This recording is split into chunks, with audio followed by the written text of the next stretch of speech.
आप सभी अपने स्थान से ही,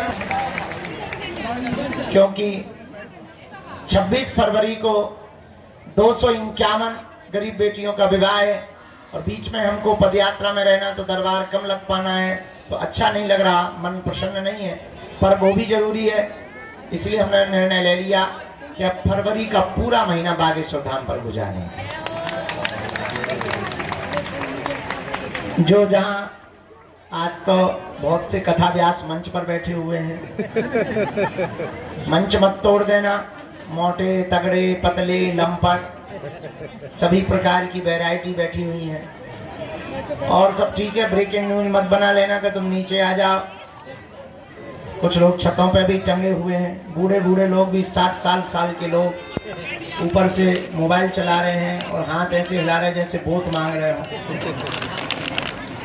गजब है, इधर भी गजब ही है।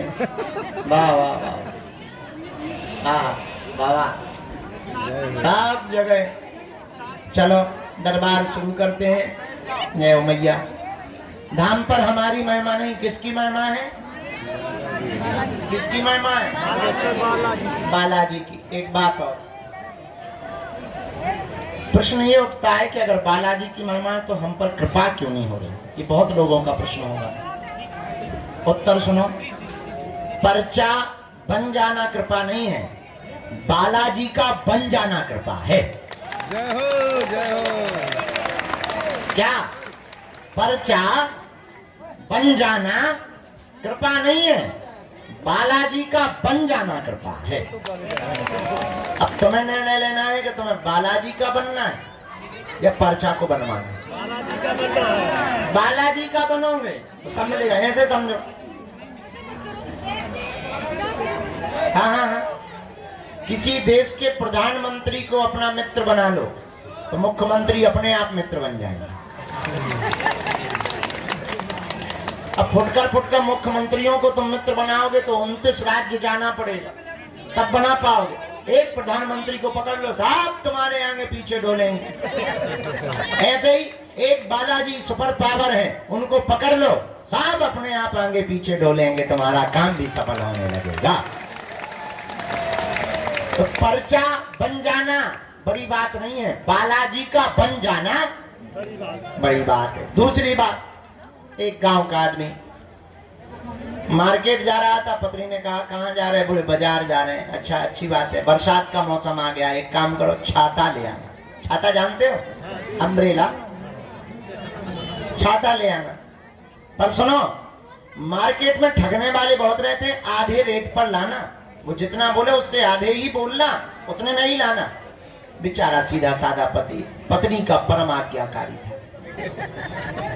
और आज्ञाकारी पत्नी के बहुत से पति होते ही हैं ज्यादा था, और आज्ञा का उल्लंघन भी नहीं करते कुछ तो। उसने भी उल्लंघन नहीं किया, बाजार गया, छाता के लिए दुकान वाले से कहा कि छाता दिखाओ। उसने छाता दिखाया, हरा पीला काला लाल सफेद। उसने छाता को देखा, दुकानदार से पूछा कितने रुपए? बोले 16।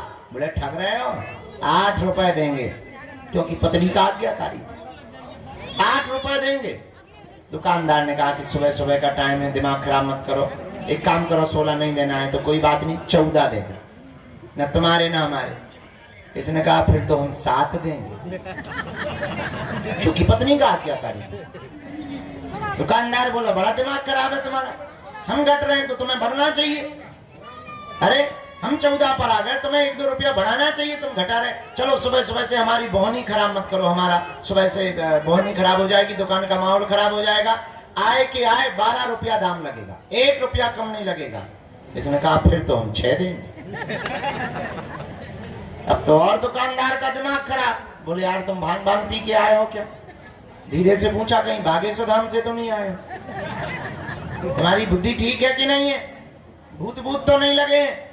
उसने कहा नहीं, सब ठीक है, पत्नी की आज्ञा है, आधे दाम पर। उसने कहा चलो तमाशा मत करो, मजाक मत बनाओ, 2 रुपया हमें घाटा लग जाएगा, तुम्हें छाता मिल जाना चाहिए, 10 रुपया लगेंगे। इसने कहा फिर तो 5 देंगे। अब दुकानदार का पारा खराब हो गया, दिमाग खराब हो गया। बोले एक काम करो, फ्री में ले जाओ। 5 ही क्यों दे रहे, फ्री में ले जाओ। ये भी इतना आज्ञाकारी पत्नी का। बोले फिर तो हम 2 लें। और पूरे दिन बाजार में घूमता रहा, एक छोटी सी वस्तु उसे छाता नहीं मिली। पूछो क्यों? पूछो क्यों? क्योंकि वो एक भाव पर नहीं टिका रहा। एक भाव पर ना टिके रहने के कारण उसे जब छाता प्राप्त नहीं हुआ, तो हम लोग भी अगर एक भाव पर ना टिके तो परमात्मा की कृपा या बालाजी की कृपा कैसे प्राप्त हो सकती? उसे छाता तभी मिल सकता था जब वो एक रेट पर फिक्स हो जाए, एक भाव पर फिक्स हो जाए। उसी प्रकार आज के दरबार में आए हुए हमारे परिवारजनों, तुम भी अगर एक भाव पर टिक जाओगे, तुम्हारे वो अंधेरे के जीवन में उजाले का प्रकाश उसी दिन जग जाएगा। थोड़ी सी क्रांति तुम्हें करनी पड़ेगी अपनी ओर से, थोड़ी सी पकड़ अपनी तरफ से तुम्हें मजबूत करनी पड़ेगी।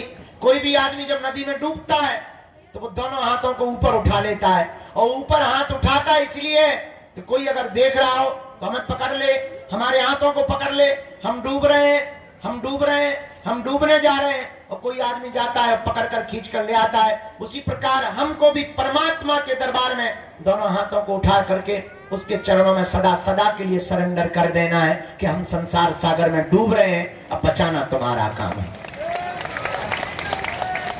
गिरना हमारा काम, उठाना भगवान का काम। उठाने का मतलब बिल्कुल उठाना नहीं समझना, ऊपर उठाना भगवान का काम है। इसलिए आज शनिवार के दरबार में आप आए हो, बहुत श्रद्धा पूर्वक आए हो। सदा सदा के लिए तुम एक काम करो, हमारे भी चक्कर में मत पड़ो, हम भी उल्लू ही हैं, वहां पागल आदमी। कहां तुम हमारे पीछे पड़े हो? हमारा कोई ठिकाना है? कभी यहाँ कभी वहां कभी कहां। अब पता भी नहीं क्या क्या उपद्रव हम रचने वाले हो, कितने दिन उपद्रव रचते रहेंगे। तो तुम हमारे पीछे कहां पड़े रहो, और तुम अगर हमारे पीछे पड़ो भी रहोगे तो तुम्हें हलवा नहीं मिलेगा। एक काम करो, हम जिनके पीछे पड़े हैं तुम भी सदा सदा के लिए उनके पीछे पड़ जाओ। पर शर्त एक है, पूछो कौन सी? माथा टिकाना तो फिर उठाना। जब तक वो ना उठाए, सुनो, जुड़ जाना तो फिर मुड़ना नहीं, या तो तुम जुड़ना नहीं, जुड़ जाना तो क्या नहीं करना, मुड़ना नहीं। तो जिस दिन तुमने ये शर्त मान ली, हम तुम्हें दावे के साथ कहते हैं जिंदगी में तुम्हें कभी पीछे मुड़ करके नहीं देखना पड़ेगा। पर इसका मतलब ये नहीं है कि तुम इसी शर्त पे जुड़ो कि हमें अब पीछे मुड़ के नहीं देखना पड़ेगा। ये भी शर्त नहीं है, कोई भी शर्त लागू नहीं होती है, ये भी शर्त नहीं है। अगर तुम इस चक्कर में जुड़ोगे कि अब हमें पीछे मुड़ के नहीं देखना पड़ेगा, तो तुम्हें कल ही देखना पड़ेगा। अगर ये शर्त लगा करके तुम जुड़े तो फिर तुम्हें कल ही देखना पड़ेगा। जुड़ गए, सरेंडर हो गए, बाकी का काम उनका है। बस इतनी सी बात समझ लो, शायद तुम्हारी अर्जी पर बिना पर्चा बने ही तुम्हारे घर सेना पहुंच जाएगी, इसमें कोई संदेह नहीं। 3 बार बीज मंत्र बोलकर आइए हम सब दरबार। ओम बागेश्वराय नमः, ओम हम हनुमते नमः, ओम सन्यासी देवाय नमः। मनी मन बालाजी को प्रणाम करो, सन्यासी बाबा को प्रणाम करो, दादा गुरुजी को प्रणाम करो। आज का दरबार आपके लिए हिंदू राष्ट्र बहुत जरूरी है। अपने बच्चों को सुरक्षित रखने के लिए, मंदिरों को बचाने के लिए और जात पात को मिटाने के लिए, रामचरितमानस और अपने पूर्वजों की संस्कृति को बचाने के लिए हिंदू राष्ट्र उतना ही जरूरी है जितना वर्तमान में शुद्ध हवा लेना जरूरी है। जितने भी युवान बच्चे आए, चाहे वो छत पर चढ़े हो अथवा पर बीच में बैठे हो या खड़े हो, जितने भी युवान पढ़ने वाले, मेहनत करने वाले बच्चे आए, एक हमारा सूत्र घर लेकर जाओ। प्यारे बच्चों, प्यारे भाइयों, भगवान या सफलता खोजने से नहीं मिलती है, खो जाने से प्राप्त होती है। तुम डूब जाओ, इतनी मेहनत करो कि सूर्योदय से पहले जागो और घोड़ों से ज्यादा दौड़ो, देखना सफलता तुम्हारे पीछे पीछे भागेगी। मुस्कुराते हुए रहो, सामान सुरक्षित रखना।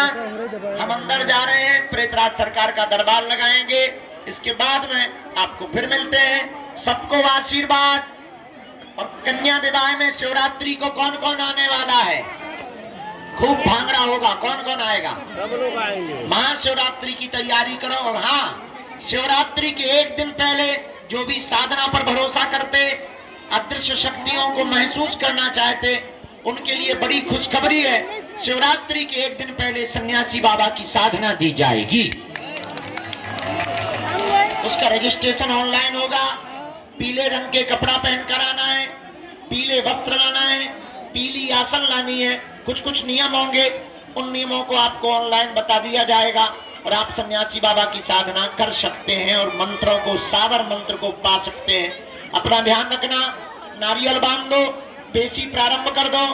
बालाजी तुम पर कृपा करें। मुस्कुराते हुए रहो, हंसते हुए रहो, गीत गुनगुनाते हुए रहो। जहां भी रहो ऐसे रहो जैसे जिंदगी अभी जीनी है और बाकी है, और प्रसन्नता पूर्वक मुस्कुराते हुए अपने जीवन को निकालो। जय सिया राम। अंत में यही कहेंगे, लगा के आग शोहरत में, लगाकर आग शोहरत में हमने ये शौक पाले हैं। कोई पूछे तो कह देना हम बागेश्वर वाले हैं। जय सिया राम। जय सिया राम।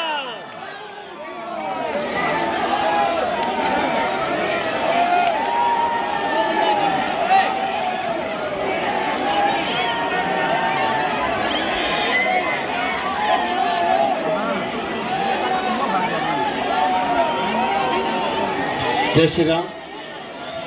बोलिए बागेश्वर धाम सरकार की, जय। परम पूज्य गुरुदेव भगवान की, जय। सतगुरु सन्यासी बाबा की, जय। अन्नपूर्णा माई की। जय। जय जय श्री राम। जय जय श्री राम। जय जय श्री राम। जय जय श्री राम। जय जय श्री राम। जय श्री राम। आप सभी से अनुरोध है, कृपया आप सभी अपने स्थान पर जा करके आप लोग, अब आज का जो महादिव्य दरबार था वो विराम हो चुका है। अब पूज्य गुरुदेव भगवान जो प्रेतराज सरकार के महादिव्य दरबार में श्रद्धालु अंदर दरबार हाल में विराजमान हैं, उन सभी के बीच पूज्य गुरुदेव भगवान विराजमान होंगे। आप सभी से अनुरोध है, कृपया आप सभी आज के जो महादिव्य दरबार, पेशी के महादिव्य दरबार में विराजमान हैं, उन सभी से अनुरोध है कि अंदर ही विराजमान होकर के आप लोग आज के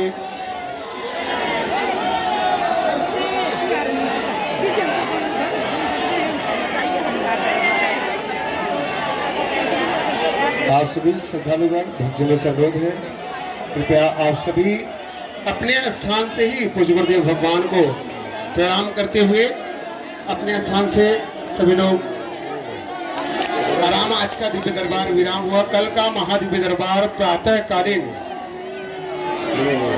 में नहीं लगेगा, कल सायंकालीन, कल प्रातःकालीन पूज्य गुरुदेव भगवान दिव्य दरबार में विराजमान होंगे। कल का महादिव्य दरबार प्रातःकालीन 8 बजे ही पूज्य गुरुदेव भगवान विराजमान होंगे और दिव्य दरबार के बाद सायंकालीन में कल से कथा हम सभी लोग, गीता, दिव्य गीता सत्संग हम सभी लोग श्रवण करेंगे। कल सायंकालीन में, कल यही प्रांगण में ही विराजमान होकर के 3 दिवसीय दिव्य गीता सत्संग पूज्य गुरुदेव भगवान के